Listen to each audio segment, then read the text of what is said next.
there is a specific kind of silence that sits between you and him. It is not the silence of peace.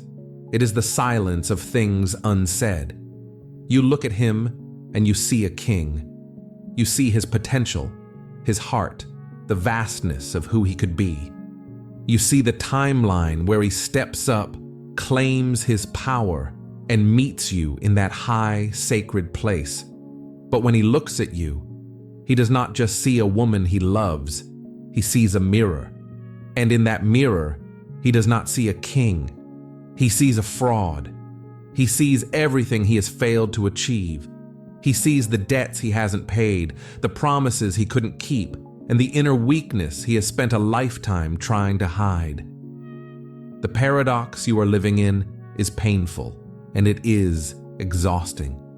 You are standing there, offering unconditional love, offering a sanctuary.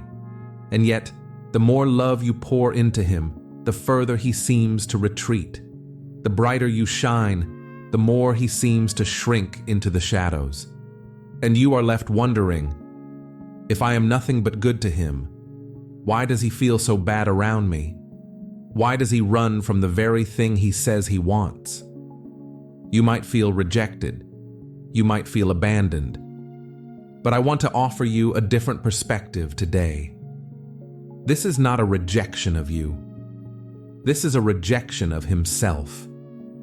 He is not running from your love. He is running from his own shame.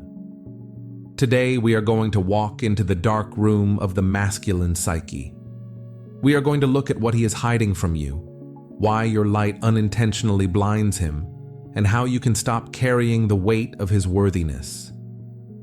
Take a deep breath. Let the tension in your shoulders drop. You are safe here. Let's begin.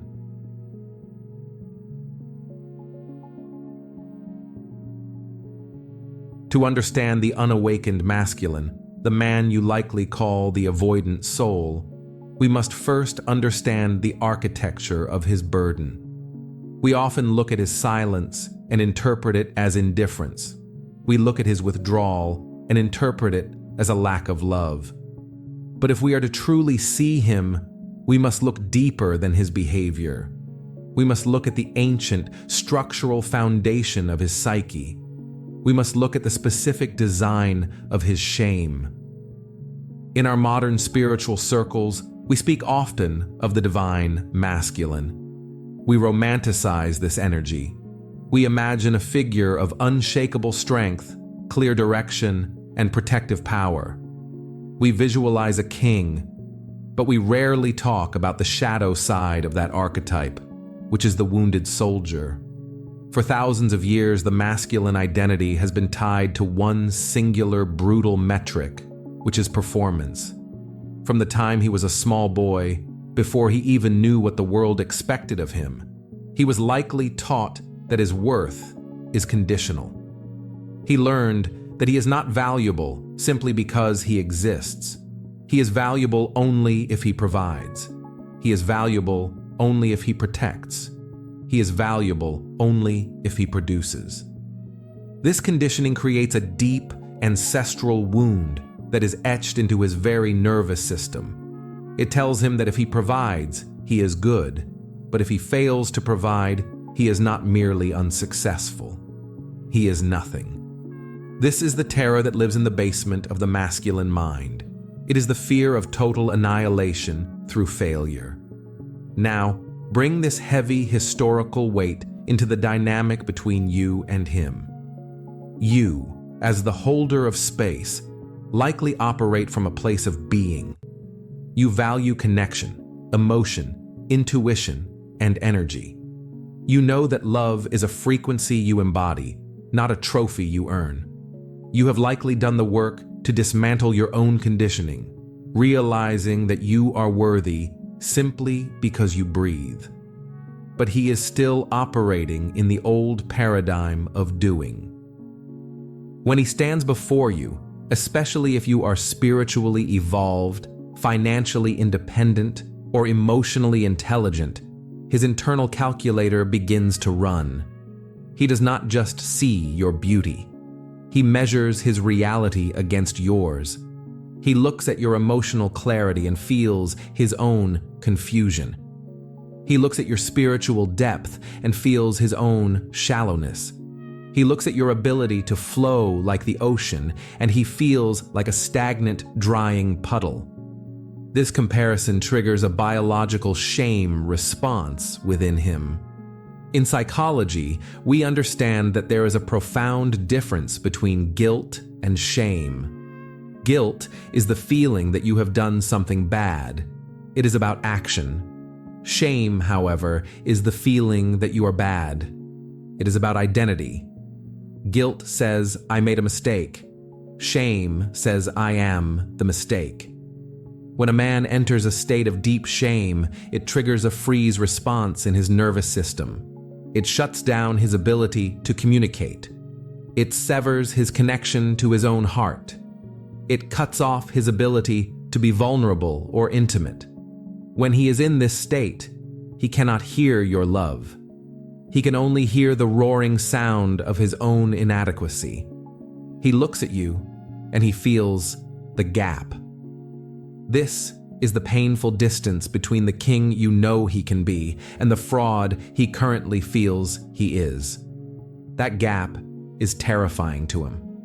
It is terrifying because he believes that the moment he lets you in, the moment he drops the heavy armor he has worn for decades, you will see the truth.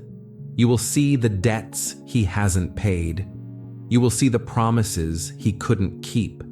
You will see the inner weakness he has spent a lifetime trying to hide. He fears that once you see this, you will realize you made a mistake. He fears you will confirm his deepest suspicion, which is that he is not enough for you. And so, he retreats. He builds a wall of silence. He creates distance, not because he does not love you, but to protect himself from the inevitable moment when he believes you will reject him. He rejects himself first to avoid the pain of you doing it later. This is the tragedy of the unawakened masculine.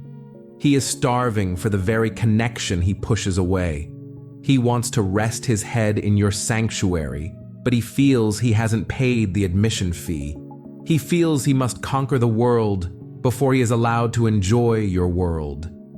You are standing there, offering unconditional love, offering a safe harbor, and yet, the more love you pour into him, the further he seems to retreat. The brighter you shine, the more he shrinks into the shadows. You are left wondering why he runs from the very thing he says he wants. You must understand that this is not a rejection of you. It is a defense mechanism against his own internal judge.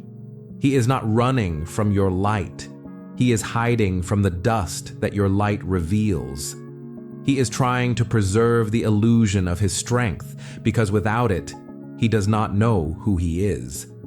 He is a man who has not yet learned that he is allowed to be loved without condition. He is a king who has forgotten that his crown is his birthright, not his wage.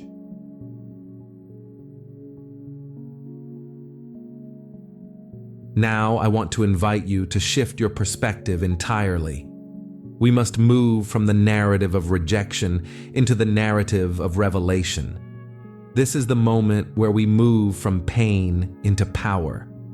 To understand why he pulls away, we must look at the physics of energy and the psychology of the ego. We must look at what happens when a high frequency meets a low frequency. I want you to imagine a room that has been locked shut for 30 years. The blinds are drawn. The lights are off. In the darkness, everything feels manageable. You cannot see the dust settling on the floor. You cannot see the cracks in the plaster. You cannot see the clutter that is piled up in the corners. The darkness is not just a lack of light. It is a form of safety. It is a cloak that hides the imperfections.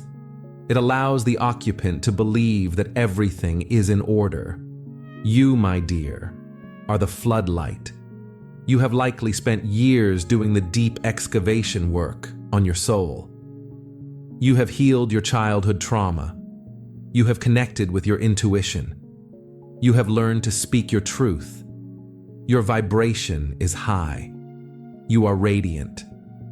When you walk into his life, you are not just bringing affection. You are bringing illumination. You are walking into that dark room and you are flipping the switch. Suddenly the room is flooded with brilliance, and in that split second, the safety of the darkness is gone. Suddenly he can see the dust. He can see the cracks in the walls. He can see the mess he has been ignoring for decades. This is the profound paradox of the divine feminine's brilliance. Your light, which is meant to warm him, unintentionally exposes him. He does not feel healed by your presence immediately. He feels caught. This is a visceral biological reaction. Think about the times he has pulled away from you. Think about the timing. Was it right after a moment of intense intimacy? Was it right after you shared a profound spiritual insight? Was it after you achieved a massive success in your own life? That was not a coincidence. Your expansion acts as a merciless mirror for his contraction. The bigger you get, the smaller he feels by comparison. The more truth you speak, the more he becomes aware of his own lies. The more you embody love, the more he feels the weight of his own fear. This is not a rejection of who you are. It is a defense mechanism against the brightness of what you represent. He is dealing with a psychological phenomenon known as ego death. To be with you, the version of him that relies on masks must die. The version of him that relies on posturing and false bravado must dissolve. The ego fights for its life. It fights with silence. It fights with distance. It fights with sabotage. He is hiding his vulnerability because he has no template for a king who is allowed to be weak. He thinks he has to be Superman to be worthy of you.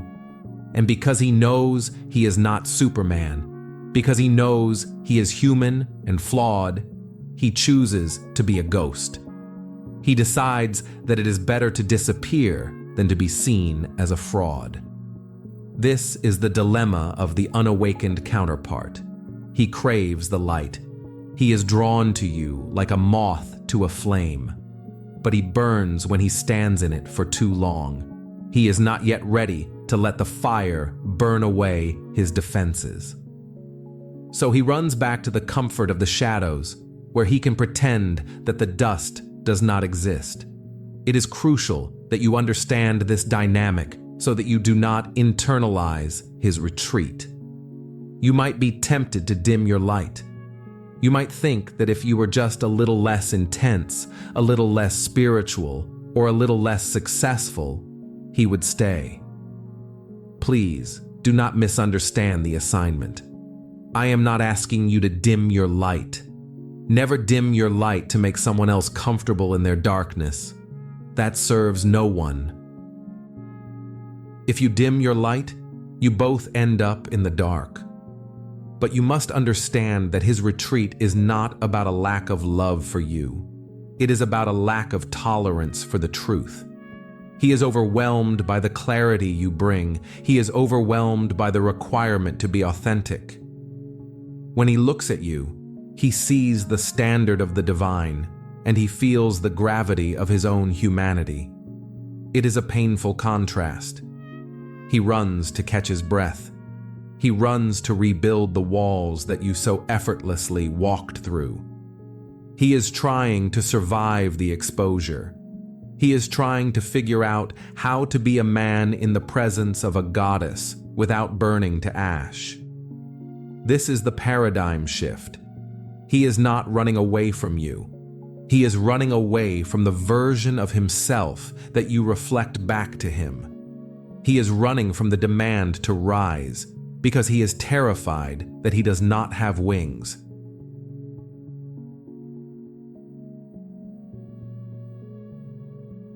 So what do you do with this realization? You are standing at the edge of his retreat, tired of waiting and tired of the endless push and pull.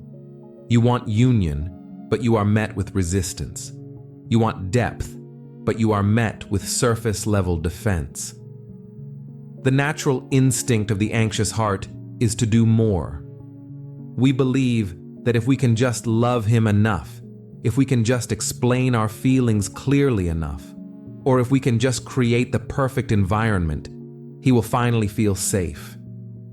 But here's the difficult truth you must integrate. You cannot talk him out of his shame. You cannot love him out of his shame. You cannot fix this for him. Attempts to fix him will only confirm his belief that he is broken. However, you can change the way you interact with his energy. You can alter the frequency of the container you hold. This requires 3 specific internal shifts that move you from a state of waiting into a state of sovereignty. The first shift is to stop overgiving to prove his worth. Many of you try to compensate for his lack of confidence by becoming the architect of his life. You buy the gifts, you plan the dates, you offer the therapy advice, you send the spiritual articles. You try to become the perfect partner so that he never has to feel the discomfort of lack. You must stop this immediately. When you overgive to a man who feels inadequate, you are accidentally reinforcing his inadequacy. Every time you solve a problem he should have solved, you are silently telling him that you do not trust his capability. It feels like love to you. It feels like support. But to his primal nervous system, it feels like mothering. Nothing kills the polarity of attraction faster than a mother-son dynamic. When you carry the weight for him, you rob him of the dignity of his own struggle. A man builds his sense of worth through overcoming obstacles. If you remove the obstacles, he never builds the spiritual muscle he needs to stand beside you. You must pull your energy back. Let him stumble. Let him figure it out. Let him sit in the discomfort of his own confusion. He needs to feel his own strength, and he cannot feel it if you are constantly acting as his crutch. The second shift is to become the witness rather than the judge. When he retreats or goes silent, your trauma response screams at you to pursue. You want to ask what is wrong.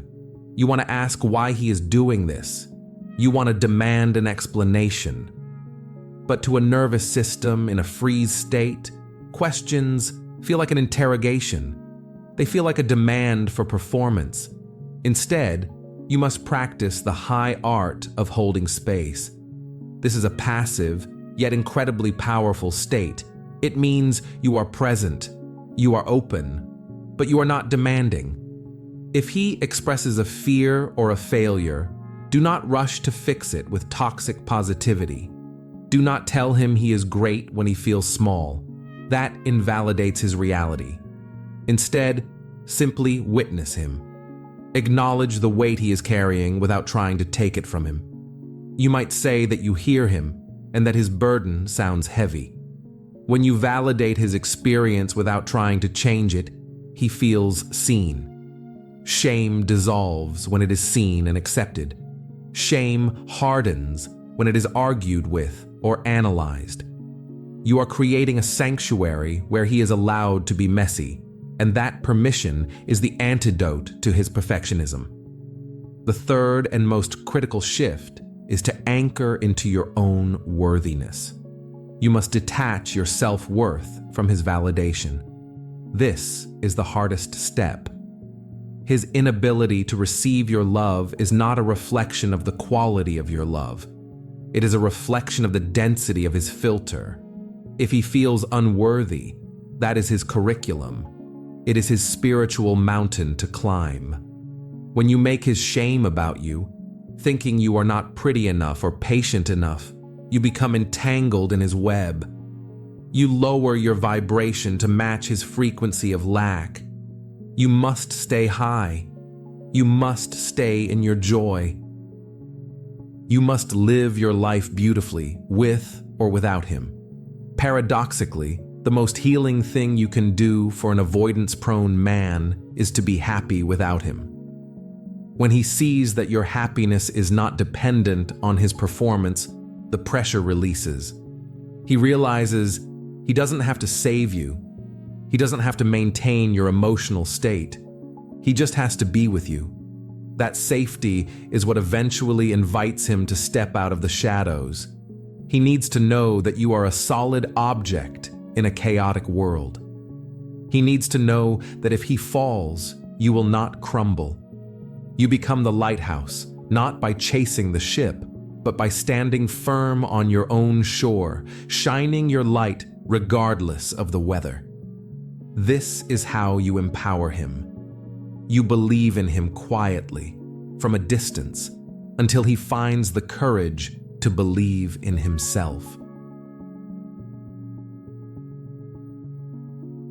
As we close this space today, I want you to remember the image of the king. A true king is not one who has never failed. A true king is one who has faced his own darkness and refused to let it rule him. The man you hold in your heart is currently in the battle for his own soul. He is fighting demons of unworthiness that were likely planted there long before he met you. You cannot fight this battle for him. You cannot drag him across the finish line. Your role is not to be his savior. Your role is to be the lighthouse. A lighthouse does not run down the beach chasing the ships. It does not turn off its light because the ships are lost. It stands tall. It stands firm. It shines its light relentlessly, regardless of the storm. If he is meant to dock in your harbor, he will find his way. But he can only do it if you remain stationary, rooted in your own divine worth. He does not need you to lower yourself to his level of shame. He needs you to believe in him, quietly, from a distance, until he finally believes in himself. Trust the process, trust the separation, and most importantly, trust yourself. You are whole, all on your own. Thank you for sharing this space with me today. If this message brought you clarity, sit with it in silence for a moment before you scroll away. Be well,